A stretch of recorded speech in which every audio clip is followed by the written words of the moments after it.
Dan, a draw here against top of the league. How did you find that one? I mean, to be fair, I think if we would have been offered a point at the start of the game, we probably would have taken it.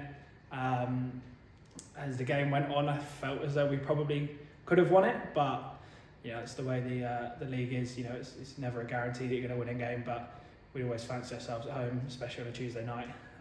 But yeah, we'll take a point. And another draw against a side that most probably will go and win the league, other than maybe Bournemouth.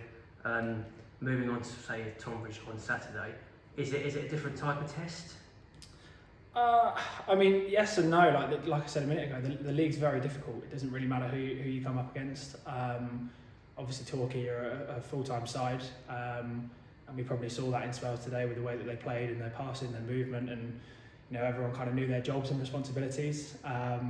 But as I said, every game in this league is a tough one. But yeah, we'll be looking to get as much as we can out of the game on Saturday. And positionally wise, Dan, with playing in the back four or back five, which one do you prefer? I mean, I feel like as a team we probably look more solid in a call it a back five, but I think we often use that formation with a winger at wing backs. So whether you class it as a 3 or a 5, I don't know, but I feel like we get probably more out of the team using that formation. Some people could see it as a negative shape, but I just think it suits the way that we play. We're a counter-attacking side. You know, we're very, very quick, fast, attacking on the counter, and teams seem to struggle against that. I think that you know was evident in the second half when we made that change tonight. I feel like they struggled with the change, and yeah, obviously it came up to our benefit. So. And of course, we have to talk about your goal. It seemed to loop in the air for about 5 minutes.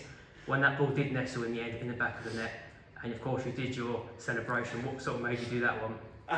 Do you know what? I don't know. I actually don't know what was going through my head at that moment. I think when I jumped for the cross, which by the way is unbelievable from Odie. I think he's beaten about 4 men and then put in an unbelievable delivery. I think I jumped and then got cramp in both my calves.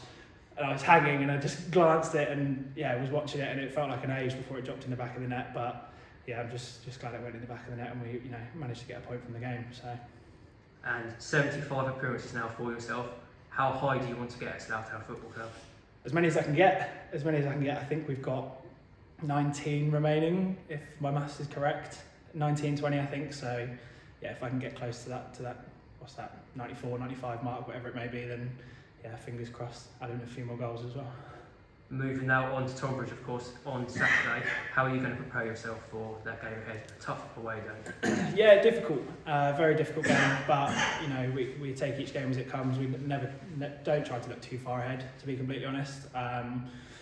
So yeah, go home, sleep, work tomorrow, and then yeah, back in with the boys on Thursday.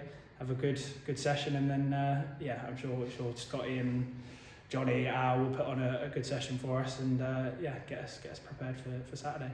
Brilliant, thanks Dan. We'll move on to Tonbridge on Saturday. Nice one. Cheers, Cam.